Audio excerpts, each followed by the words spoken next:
예수님의 제자들이 먹을 것을 사러 동네로 갔을 때에 예수님께서는 사마리아 여인과 대화를 나누셨습니다. 그렇게 예수님께서 사마리아 여인과 대화 나누시는 것을 볼일을 마치고 돌아왔던 제자들은 그것을 이상하게 여기게 됩니다. 본문 27절입니다. 이때 제자들이 돌아와서 예수께서 여자와 말씀하시는 것을 이상히 여겼으나 무엇을 구하시나이까 어찌하여 그와 말씀하시나이까 묻는 자가 없더라. 돌아왔던 제자들은 예수님께서 사마리아 여인과 대화하시는 것을 이상하게 여겼습니다. 왜냐하면 그 당시에는 유대인이라고 할지라도 같은 유대인이라고 할지라도 심지어 자신의 아내라고 할지라도 길가에서 여자와 대화하는 것을 수치스럽고 무례한 일로 여겼다라고 합니다. 게다가 예수님께서 대화를 나누시던 여자는 사마리아 여인입니다.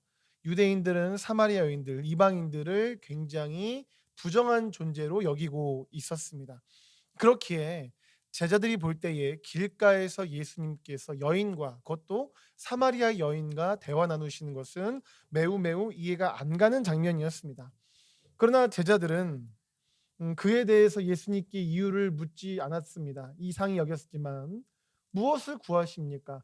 어찌하여 왜 그런 그 여인과 대화를 나누십니까? 라고 묻지 않았다라고 합니다.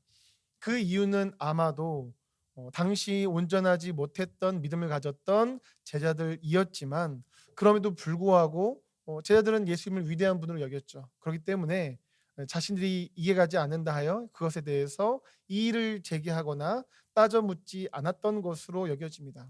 이러한 제자들의 모습은 매우 옳다라고 여겨지죠. 왜냐하면 지금 예수님께서 어떤 일을 하신 중이었습니까? 깊은 상처가 있던 한 영혼, 그 사마리아 여인을 에게 하늘의 복음을 전하시면서 귀한 진리를 전하시고 그녀에게 놀라운 은혜와 회복을 부으시는 중이었기 때문입니다.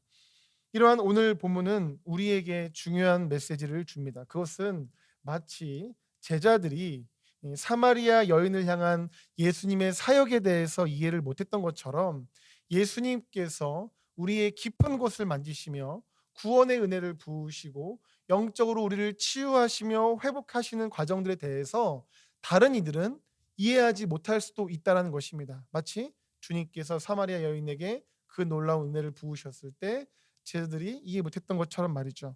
그러므로 우리는 하나님께서 우리에게 놀라운 은혜를 부으시는 가운데 혹여나 주변의 이들이 이해하지 못한다라고 할지라도 그것을 우리는 이해해 줄 수 있어야 할 것입니다. 정죄하거나 우리가 교만하거나 답답해해서도 안 됩니다. 주님께서 우리를 만지시듯이 이해 못하는 이들을 주께서 만지시고 그 영혼을 구원하시고 인도하시기를 위해서 우리는 사랑으로 중보기도해야 될 줄 압니다. 또한 입장을 바꿔 보겠습니다.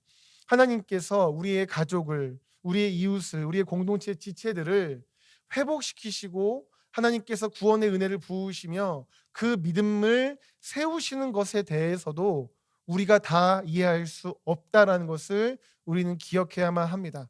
예수님께서 다루시고 역사하신 거에 대해서 우리가 이해가 안 갈 수도 있어요. 마치 예수님께서 여인과, 그것도 사마리아 여인과 왜 대화하시는가처럼 우리 생각에는 지금 주님께서 저 영혼을 만지시는가 안 만지시는가조차 분간이 안 될 수도 있다라는 것이죠. 그러므로 예수님의 사역이 다 이해가지 않았던 제자들이 그럼에도 불구하고 예수님께 따져 묻지 않았던 것처럼 우리 역시도 우리의 판단으로 주님 왜 그 영혼에 대해서 그렇게 일하십니까? 라고 따져 묻지 말아야 할 것입니다. 믿음으로 하나님께서 하나님의 사랑 가운데 신실하게 그 영혼을 만지실 것을 믿음으로 우리는 그 주님을 기대해야 될 것입니다. 성경은 말씀합니다. 욥기 38장, 이해를 돕기 위해 세 번역 가져옵니다. 내가 땅에 기초를 놓을 때에 너가 거기에 있기라도 하였느냐? 너가 그처럼 많이 알면 내 물음에 대답해 보아라. 지금 하나님께서 욥을 향해 하신 말씀입니다. 5절입니다. 누가 이 땅을 설계하였는지 너는 아느냐? 누가 그 위에 측량줄을 띄웠는지 너는 아느냐? 무엇이 땅을 버티는 기둥을 잡고 있느냐? 누가 땅의 주춧돌을 놓았느냐? 이 말씀은 하나님께서 욥의 고난에 대한 이유를 욥에게 설명하시는 장면입니다. 욥은 고난 속에서 이해가지 않는다라고 하면서 하나님 앞에서 온전치 못했던 모습들이 있었는데, 그에 대해서 하나님께서는 너가 땅에 기초를 놓을 때 너가 그것을 어떻게 하니? 온 세상 설계하고 기둥 잡고 있는 거 너가 어떻게 알고 있느냐라고 말씀하시면서 사람은 위대하신 하나님의 뜻과 인도하심을 완전히 이해할 수 없다라는 사실을 말씀하고 계십니다. 그렇습니다. 우리는 온 천지 만물을 창조하시고 인도하시는 위대하신 하나님의 뜻을 다 알 수가 없습니다. 그런데 동시에 우리가 이해할 수 없는 하나님이시지만 그 하나님의 아주 중요하고 신실하신 또 하나의 특징이 있죠. 그것은 선한 계획을 가지신 분이시라는 겁니다. 예레미야서 29장 11절, 여호와의 말씀이니라 너희를 향한 나의 생각을 내가 아나니 평안이요 재앙이 아니니라 너희에게 미래와 희망을 주는 것이라. 아멘. 우리를 향하신 하나님의 생각은 평안입니다. 재앙이 아닙니다. 우리를 구원하시기 위해서 독생자 예수까지 보내신 분이 바로 우리의 하나님이십니다. 하나님께서는 우리에게 미래와 희망과 사랑을 붓고자 하십니다. 그렇기 때문에 위대하신 하나님의 뜻이 다 이해가지 않는다 할지라도, 그래서 내가 생각하는 어떤 한 영혼에 대해서 주님이 다루시는 방식에 대해서, 하나님께서 어떤 영혼을 향해서 인도하시는 방식에 대해서 우리가 이해가지 않는다 할지라도 우리는 그 하나님께 따져 묻기보다 그 하나님을 신뢰하며 신실하게 우리는 믿음의 기도를 올려야 될 줄 압니다. 어떤 진흙덩이의 이야기입니다. 그 진흙덩이는 질그릇으로서 최고의 작품이 되어서 왕궁의 식탁이나 부잣집의 장식장에 올라가는 꿈을 가지고 있었습니다. 게다가 그 토기장이는 그 나라에서 제일 가는 실력을 가지고 있었습니다. 그래서 그가 만든 그릇들은 거의 다 왕궁이나 굉장한 부잣집으로 팔려갔다라고 해요. 어느 날 토기장이가 이제 그 진흙덩이 앞에 앉아서 반죽을 시작합니다. 그러자 그 진흙덩이가 막 기대가 되는 거예요. 이 세상에서 가장 멋진 작품으로 태어날 자기 자신의 모습이 기대가 되었습니다. 그런데 토기장이가 빚는 그 모습은 지금까지 먼저 만들어졌던 그의 친구들과는 다른 모습을 가지고 있었습니다. 유난하게도 넓은 손잡이를 가지고 있었고 또한 한쪽으로 기울어진 주둥이를 갖고 있었습니다. 그런 자신을 바라보면서 다른 친구 진흙덩이들이 비웃고 있었습니다. 그 진흙덩이, 그 만들어진 그릇은 너무나도 속상해서 눈물이 날 것 같았습니다. 그리고 자기 자신을 이렇게 이상한 모습으로 빚은 토기장이의 손길에 대해서 답답하고 화가 났습니다. 그리고 마지막에 이제 불가마에서 구워져 나온 이 그의 모습은 정말로 그 스스로 느낄 때에 절망적이었습니다. 토기장이가 왜 자신을 이런 모습으로 빚었는지 그 그릇은 도저히 이해할 수가 없었습니다. 그런데 그렇게 완성된 그릇을 가지고 토기장이는 들고 막 어디론가 바삐 뛰어갑니다. 그리고 그가 도착한 곳은 어느 가난한 농부의 집이었습니다. 그 가난한 농부의 집을 보면서 그 그릇은 더 화가 났습니다. 아무리 자기를 이렇게 가난한 농부에게 팔려고 해도 그렇지 이렇게 이상하게 만들 수가 있는가 라고 하면서 자신을 이렇게 널쩍하게 이상하게 만든 이 토기장이가 생각할수록 미웠습니다. 차라리 바닥에 확 떨어져서 깨져버리고 싶었습니다. 그런데 그때 밖으로 나온 농부의 모습을 본 순간 그 토기는 너무나도 놀라고 말았습니다. 그 농부는 농사일을 하다가 두 손이 잘린 사람이었습니다.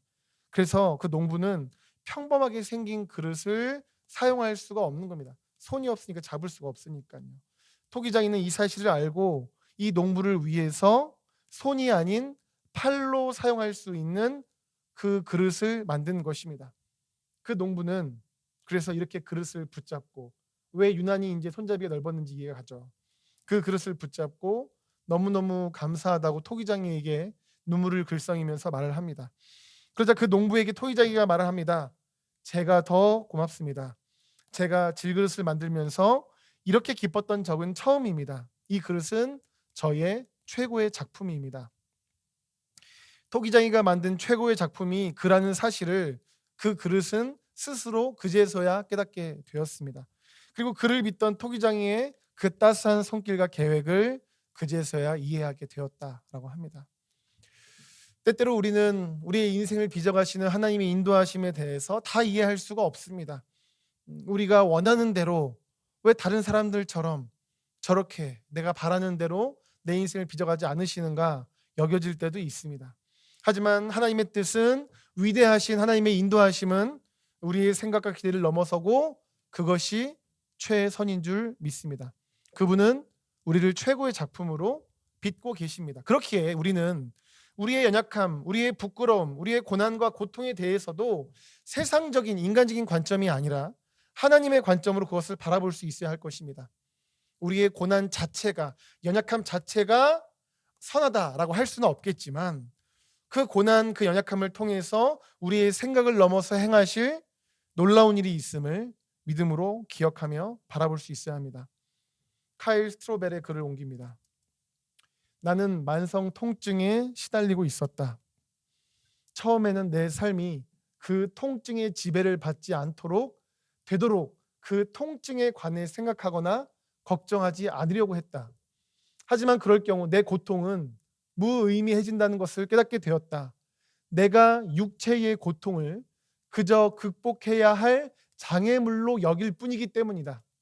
그리스도 안에서 고통은 무의미한 그 무엇이 아니라 하나님의 선물일 수 있다. 물론 고통 그 자체는 선한 것이라고 할 수 없다. 일반적으로 그것은 분명 나쁜 것이다. 하지만 악을 선으로 바꾸시는 하나님 안에서는 다르다. 무가치해 보이는 고통이 큰 유익을 이룰 수 있다. 그 유익은 바로 내가 하나님을 온전히 의지하게 되는 것이다. 또한 이것은 바울이 말한 것처럼 그리스도의 고난에 참여하는 것일 수 있다. 다만 하나의 전제 조건이 있다. 고통 속에서 하나님의 뜻을 발견하게 해달라고 기도해야 한다. 내 안에 깊이 뿌리 내린 옛 습관, 하나님 없이 내 뜻대로 살려는 자아를 죽여야 한다.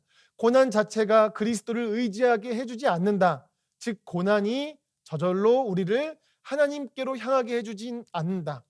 매일 내 힘이 아닌 성령의 능력으로 그리스도 안에 거하며 고난을 은혜로 받아들이기 위해 노력해야 한다. 고난을 통해 예수님께 더 나아가려는 선한 의도를 품어야 한다. 그렇습니다. 우리는 우리 안에 있는 연약함, 해결되지 않은 고통과 고난에 대해서 하나님의 뜻을 발견하고자 해야 합니다. 그리고 분명히 그것을 통해서도 하나님께서는 우리의 생각을 넘어 놀라운 사랑과 선한 뜻으로 인도하시고자 하는 그 은혜가 있다는 것을 믿음으로 바라볼 수 있어야만 합니다. 오늘 본문의 사마리아 여인에게는 깊은 고난이 있었습니다. 주님께서는 그녀에게 이렇게 말씀하셨죠. 너에게 남편 5이 있었고 지금 있는 자도 너의 남편이 아니니 너의 말이 참되도다. 이 말씀에 대해서 그녀는 바로 인정을 합니다. 그런데요, 예수님이 하신 이 말씀, 너에게는 남편 5이 있었고 지금 있는 자도 너의 남편이 아니니 너의 말이 참되도다.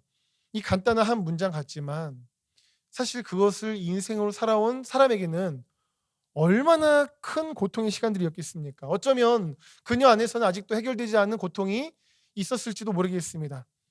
그리고 이러한 그녀의 아픔을 주변의 이들도 알고 있었을 것입니다. 그런데 그러한 그녀가 자신의 아픔을 나누며 그리스도를 전하는 것을 우리는 오늘 본문에서 볼 수 있습니다. 사마리아 여인이 예수님과 대화하던 중에 먹을 것을 사러 갔던 제자들이 돌아왔었죠. 그렇게 대화가 멈춰지자 그녀가 동네 사람들한테로 갑니다. 그런데 그 모습을 보시면 오늘 본문 요한복음 4장 28절 말씀, 여자가 물동이를 버려두고 동네로 들어가서 사람들에게 이르되, 그 여인은 물동이를 버려두고 갑니다. 이것은 굉장히 상징적인 모습입니다. 물동이는 우물에 물을 깃는 데 있어서 유용하기에 중요한 생활용품입니다. 그녀가 물을 길러 원래 나오지 않았었으니까 물동이 들고, 그런데 그럼에도 불구하고 그녀는 지금 그것을 버려두고 갔다 성경은 말씀합니다. 이것은 지금 그녀가 하고 있는 일이 그만큼 물동이를 버릴 만큼 중요하게 여겼다라는 것을 보여줍니다. 그렇다면 그녀가 그렇게 중요하게 여겼다는 것은 무엇입니까? 이어지는 말씀 29절입니다. 내가 행한 모든 일을 내게 말한 사람을 와서 보라. 이는 그리스도가 아니냐 하니. 아멘. 그렇습니다. 그녀는 예수님을 증거하는 것을 가장 중요하게 여기고 있었습니다. 그렇다면 그녀가 어떻게 예수님을 증거하고 있었습니까? 29절을 보시면 이렇게 말을 합니다. 내가 행한 모든 일을 내게 말한 사람, 내가 겪은 모든 일을 나에게 알려준 사람. 무슨 말입니까? 그녀의 괴로운 과거에 대해서 다 아는 대단한 사람이 있다라고 다른 사람들한테 예수님을 소개한 것입니다. 이것은 예수님을 소개하기 위하여 자신의 가장 아픔, 자신의 괴로움, 어쩌면 여전히 깊이 자리 잡고 있을 법한 그 무언가를 꺼내서 소개한 것입니다. 인간적으로는 드러내고 싶지 않은 일입니다. 그러나 예수님께서는 실제로 그녀의 아픔을 아셨고 그녀는 그것을 솔직하게 드러냄으로 다른 사람들에게 예수님의 전지하심, 예수님의 능력을 드러내고 있었습니다. 그러면서 그분을 그리스도라고 증거하는 것이죠.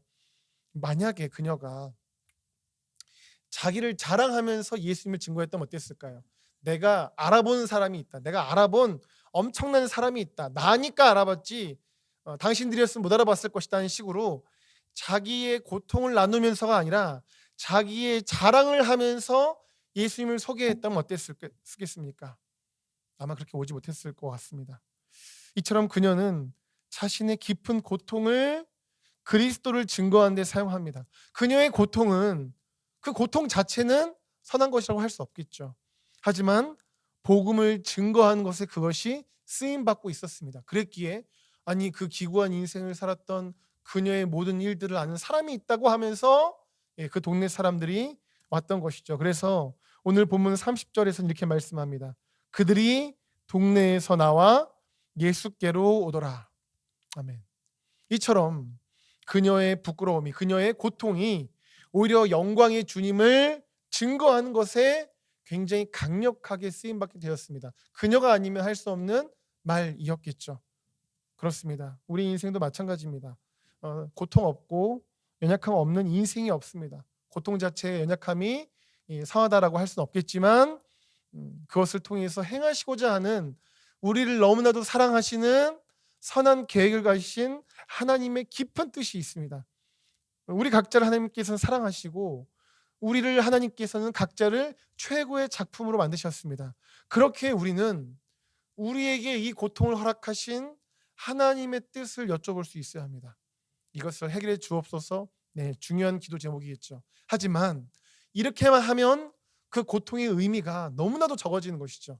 이 고통을 통해서, 이 고난을 통해서, 나에게 주신 이 연약함을 통해서 대체 주님께서 하시고자 하는 일이 무엇인지를 여쭤볼 수 있어야 됩니다.